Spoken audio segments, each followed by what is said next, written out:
पत्रिका 15 नवंबर 2020 रविवार, जो कि पड़वा के दिन का अंक है। इसमें हेल्थ वाले अंक में शीर्षक है खुशहाल परिवार, जिसके लेखक है दीपेश जैन। और यह लेख मैं आपको पढ़कर सुनाने वाला हूँ। एक्चुअली ये एक कहानी के रूप में है, सुनिए। लंच पर पूरा परिवार साथ बैठे दीपावली की प्लानिंग कर रहा था। तभी निया रूम से दौड़ती हुई आई और अभी का ईमेल पढ़कर सुनाया। भैया आ रहे हैं दीपावली पर भाभी के साथ। निया चहक उठी।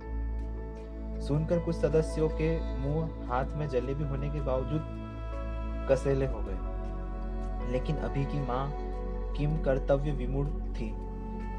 बेटे के परदेश से आने की खबर सुन खुश हो या साथ आने वाली विदेशी बहू के बारे में सोच दुखी। उन्हें दूसरा विकल्प बेहतर लगा। वैसे भी अभी के इस तरह चुपचाप शादी कर लेने से वे भी कहाँ खुश थी।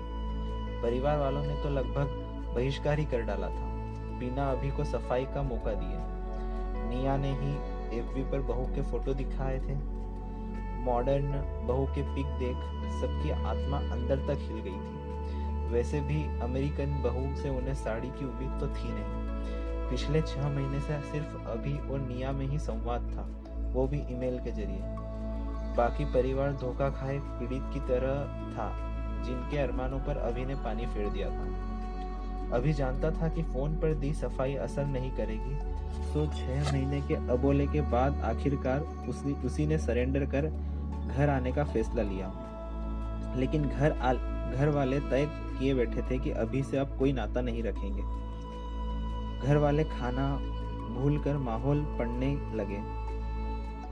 दोनों चाचियां जेठानी का मुंह देखने लगी ताकि क्या कहना है इसका लाइन बन सके।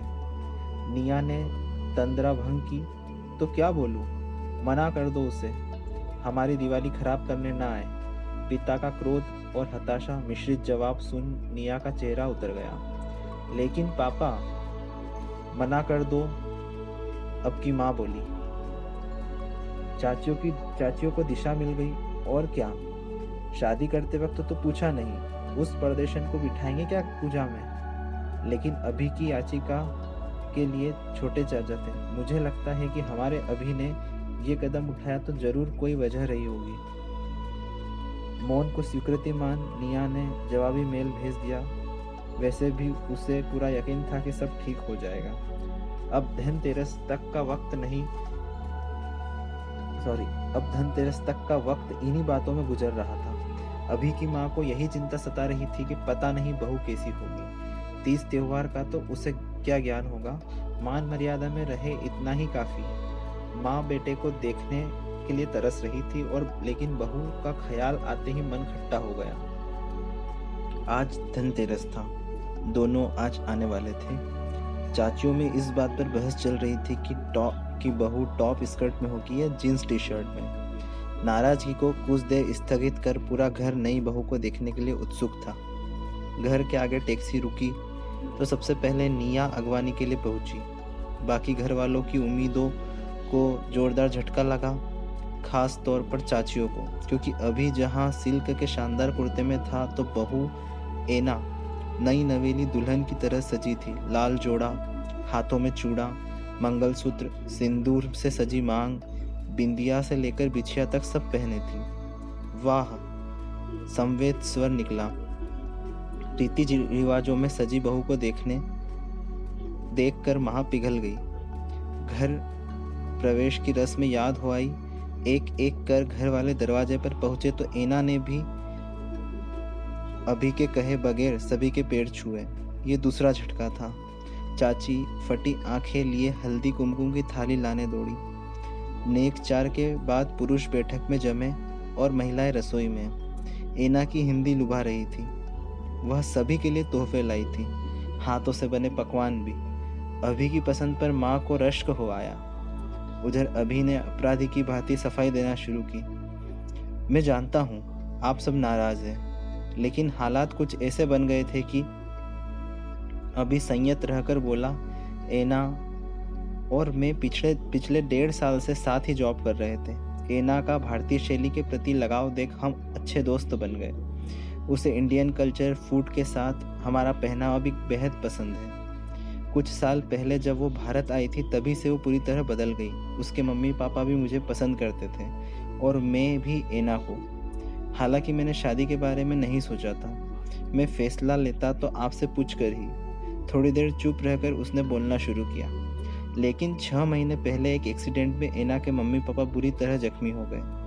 अपना आखिरी वक्त जान उन्होंने अपनी अंतिम इच्छा बताई कि मैं उनके सामने ही एना का हाथ हमेशा के लिए थाम लूं। उनके प्रति मेरा भरोसा और लगाव देख मैं ना नहीं कह सका, और सब इतनी जल्दी हुआ कि मैं आपको बता नहीं पाया। हॉस्पिटल में ही हमने एक दूसरे को रिंग पहना दी। सबकी चुप्पी देख छोटे चाचा ने मैदान हथिया लिया। कुछ गलत नहीं किया तुमने एना को अकेले नहीं छोड़ा। I am proud of you. अभी का थोड़ा हौसला बढ़ गया। बड़े चाचा ने भी भाई साहब को समझाया कि नाराजगी दूर कीजिए। बातों में शाम हो गई। अब एना को भी परायापन महसूस नहीं हो रहा था। अगले 2 दिन पूरे घर में एना छाई हुई थी।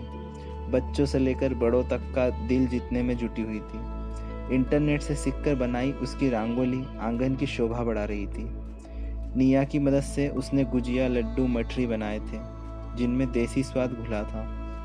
पिछले 6 महीने से निया उसे ईमेल और वीडियो कॉलिंग के जरिए इसी दिन के लिए तैयार कर रही थी। यम पूजा से लेकर रूप चौदस तक के विधि विधान उसने सीख लिए थे।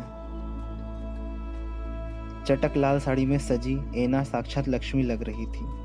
पूजा के लिए पूरा घर इकट्ठा हो चुका था। अभी की माँ ने पूजा का पाठ सजा लिया।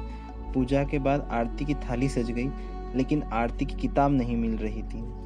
माँ बोली, बेटा जरा मोबाइल में आरती लगा ले।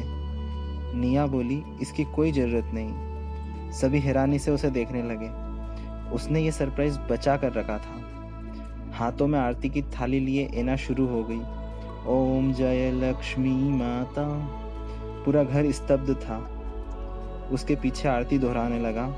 पटाखों के साथ घर वालों की नाराजगी भी कब की जल चुकी थी। अब थी तो सिर्फ खुशियाँ और उल्लास। खुशहाल परिवार।